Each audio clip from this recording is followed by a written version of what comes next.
tuberculosis. Tuberculosis is a very, very common problem in the country.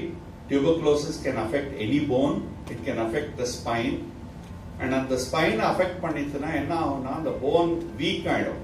The bone will get eaten up. அந்த மாதிரி bone eat up ஆயிடுச்சுனா the body weight தாங்காது. தாங்காம அது bend ஆயிடும்.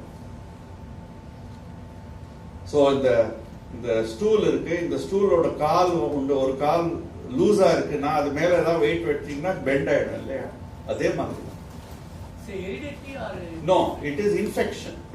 Now sometimes you have congenital problems, not hereditary problems, but congenital problems. That is from birth, certain defects in the formation of the bone of the spine, which also leads to இந்த மாதிரி deformities. So deformityங்கிறது நார்மலா இருக்கிற spine வந்து வேற மாதிரி வளைஞ்சா டிஃபார்மிட்டின்னு பேரு. So இந்த deformity இருந்தா என்னன்னு கேட்கலாம் நீங்க. இருந்து போட்டுமே கொஞ்சம் மூக்கு கோணலா இருந்தா என்னப்பா, பட் ஸ்பைன் கோணலா இருந்தா பிரச்சனை என்னன்னா அதுதான் நம்ம பாடி வெயிட். நம்ம ஸ்ட்ரெயிட்டா நிக்கிறோம்னா நம்ம பாடி வெயிட் அந்த ஸ்பைன் மூலமா தான் காலுக்கு போகுது. நம்பர் 1, அது பின்ன சரியா போகாது, அந்த பாடி வெயிட் டிரான்ஸ்மிஷன் சரியா இருக்காது. அதை விட முக்கியமா இருக்கிறது என்னன்னா அந்த ஸ்பைனுக்குள்ள போறது நரம்பு, நர்வ்ஸ். நம்ம என்டையர் பாடி மூளையிலிருந்து நம்ம கை காலுக்கு போற எல்லா நரம்பும் அந்த ஸ்பைனுக்குள்ள போறது.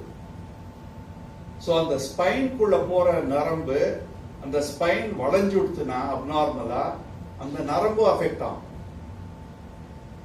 So that is why it is important that something has to be done.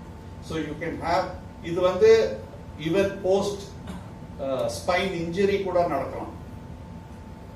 அடிபட்டாலும் ஸ்பைன்ல இந்த மாதிரி ஒரு டிஃபார்மிட்டி வரலாம். congenital from birth அப்பவும் வரலாம். sometimes infection ஆச்சுன்னா அதுவும் வரலாம். sometimes சில டியூமர்ஸும் இருக்கு which can cause this.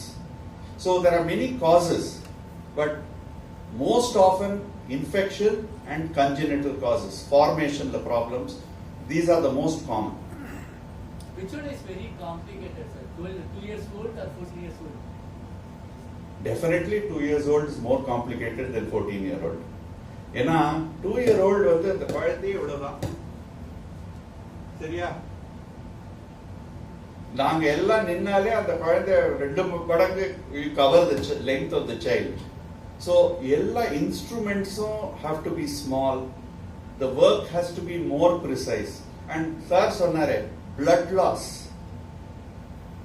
நம்ம வந்து சரி 200 ml லாஸ் ஆச்சு பரவாயில்லன்னு சொல்ல முடியாது.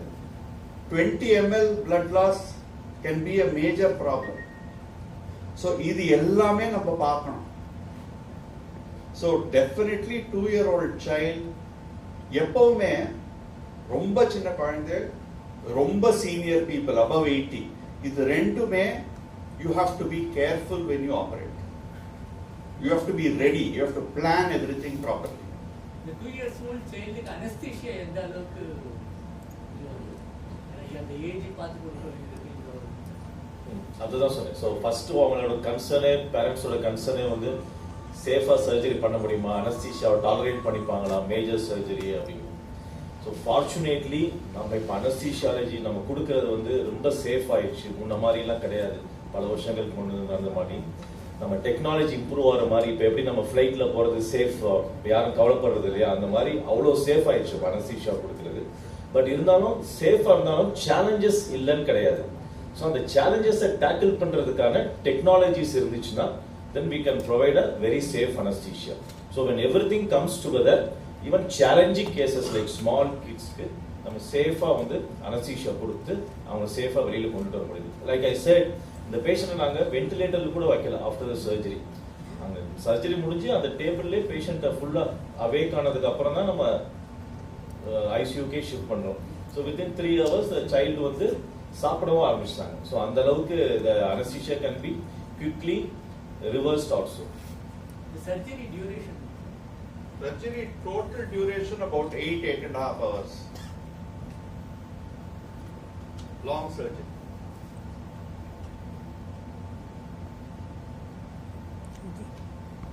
இந்தியாலையும் பாதிப்பு இருக்கு. ஆனா அதிகமா பங்களாதேஷ்ல இல்ல ஐ வாண்ட் சே தட் இந்தியாலையும் நிறைய இது உண்டு. I have gained all my experience from Indian patients mainly over 30 years. But அதுக்கு தான் நான் சொன்னேன், the entire South Asia's problem this is not only India's problem or Bangladesh's problem. Entire South Asia ல இது ரொம்ப காமன். இதோட symptoms எப்படி கண்டுபிடிக்கிறது?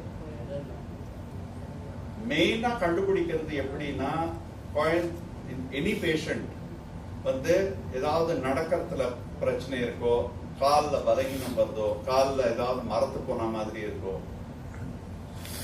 நடக்கிறதுல ஏதோ ஒரு பாதிப்பு, இங்க நேர கீழே இறங்குறது தடுமாற்றம், இல்ல வலி, இங்க ஸ்பைன்ல வலி, that can be one of the first symptoms. Severe pain in the back, that can be one of the first symptoms. இல்லட்டா ரொம்ப அட்வான்ஸ் ஸ்டேஜ் இந்த குழந்தை மாதிரினா அந்த பின்னாடி ஒரு ஹம்பே தெரியும், ஒரு ஸ்வெல்லிங்கே தெரியும், பட் சிவியர் பெயின்.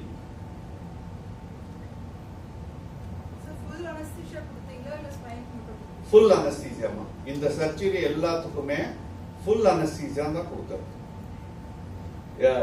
ஸ்பைனல் சர்ஜரிக்கு எல்லாத்துக்குமே better to have full anaesthesia. Delivery டைம்ல லேடிஸ்க்கு வந்து பர்த் கொடுக்கும்போது அனஸ்தீசியா கொடுக்கும், ஃபுல் அனஸ்தீசியா கொடுத்தா சைல்டுக்கு கொஞ்சம் ஃபியூச்சர்ல ப்ராப்ளம் வரும்வாங்க. இப்போ இந்த மாதிரி அந்த சைல்டுக்கே கொடுக்கும்போது அது ஃபியூச்சர்ல ஏதாவது சைடு எஃபெக்ட்ஸ் வருமா? அப்படி இல்லாம அந்த டெலிவரி பண்றதுக்கான அனஸ்தீசியா அது வேற. ஸோ டெலிவரியை பொறுத்தளவுக்கு ரீஜன் அனஸ்தீசியா, ஸ்பைனல்ல ஒரு ஊசி போட்டுட்டா ஒரு வயிற்றுக்கு கீழே சென்சேஷன் இருக்காது. ஸோ அந்த சர்ஜரியே போதுமானது. அதுல நிறைய அட்வான்டேஜஸ் இருக்கு ஃபுல் மயக்கம் கொடுக்கறதுக்கு பதில். ஏன்னா ஃபுல் மயக்கம் கொடுக்கறப்ப கொஞ்சம் சில பிளட் சர்க்குலேஷன் இஷ்யூஸ்னாலையோ இதனாலையும் அந்த பிறக்க போற சைல்டுக்கோட அந்த அவுட்கம் வந்து ஸ்லைட்லி டிஸ்லெஸ். பட் அந்த சின்ன ரிஸ்க் கூட அதில் எடுக்க விரும்பாததுனால mostly we recommend only giving anaesthesia, spinal anaesthesia. But இந்த சைல்டை பொறுத்தவரைக்கும் இந்த சர்ஜரிக்கு வந்து அந்த ரீஜனல் அனஸ்தீசியா மட்டும் கொடுக்க முடியாது, ஃபுல் அனஸ்தீசியா கொடுத்தா தான் சர்ஜரி பண்ண முடியும். நீங்க கேட்ட கொஸ்டின் வந்து அந்த சிசேரியன் பண்றப்பே ஃபுல் மயக்கம் கொடுக்க கூடாதுன்னு சொல்றாங்க. பட் சைல்டுக்கே அனஸ்தீசியா கொடுக்கறப்ப ஏதாவது ப்ராப்ளம் வருமா அப்படின்னு சொல்லிட்டு. ஸோ அனஸ்தட்டிக் ஏஜென்ட்ஸ் வந்து ரொம்ப சின்ன குழந்தைங்களுக்கு, ஜஸ்ட் இப்பதான் பிறந்த குழந்தைங்க, இல்ல குறை மாசத்துல பிறக்கக்கூடிய குழந்தைகள், ஸோ அந்த மாதிரி குழந்தைங்களுக்கு வந்து நம்ம ஏதாவது ஒரு விஷயத்துக்கு ஆப்ரேஷன் பண்றோம், ஒரு டயஃப்ரம் ஹெர்னியா இருக்கு, ஏதாவது விஷயத்துக்காக ஒரு ஆப்ரேஷன் வந்து அந்த வயசுலயே கொடுக்க வேண்டியது இருக்கு. அப்படிங்கிற பட்சத்துல அந்த மாதிரி சில குழந்தைங்களுக்கு பிற்காலத்துல லாங் டேர்மா அவங்களோட காக்னிட்டிவ் ஃபங்க்ஷன் அஃபெக்ட் ஆகும் அப்படின்னு சில பேப்பர்ஸ் வந்து முன்னாடி வந்துட்டு இருந்தது. பட் இப்போ more and more papers are coming that அது ட்ரூ கிடையாது. அது anaesthetist are generally very safe in all age groups அப்படிங்கிறது ப்ரூவ் ஆயிடுச்சு. பட் இருந்தாலும் நீங்க சொல்ற மாதிரி ஒரு பர்டிகுலர் இது இருக்கு, but not for a child of 2.5 years old. It is only for a child who is just born. அதுவும் ப்ரீடம் குறை மாச குழந்தையா இருக்கிற அந்த மாதிரி குழந்தைங்களுக்கு, வெயிட் கம்மியா இருக்கிற நார்மல் வெயிட்டோட பர்த் வெயிட் கம்மியா இருக்கிற குழந்தைங்களுக்கு அனஸ்தீசியா கொடுக்கறப்ப சம் லாங் டேர்ம் இஷ்யூஸ் வரலாம் அப்படிங்கிற ஒரு இது டெஃபினட்டா இருக்குது. But not for this child, இந்த ஏஜ் குரூப்ல கிடையாது. அந்த 14 years ஆபரேட் பண்ணீங்கல அவங்களுக்கு ஃபுல் அனஸ்தீசியா? ஆமா, ஃபுல் அனஸ்தீசியா கொடுத்து தான் ஆபரேட் பண்ணனும். That is safe. இந்த மாதிரி ஆபரேஷன்ஸ்லாம் we can do only complex spine brain operations எல்லாமே full anesthesia கொடுத்து தான் we have to operate. Only then we can do a proper job. See, long surgeries require full anesthesia. In the spinal anesthesia la, number one, technically at that place, upper chest, it's a little dangerous to do. Second is long surgeries. Now the patient can come out of the spinal anesthesia. That is more dangerous. அவங்களுக்கு வலி தெரிய ஆரம்பிச்சிடும். We don't want that, இல்லையா? Generally now, general anesthesia properly given, monitored is very safe. I would say the risks are very, very low.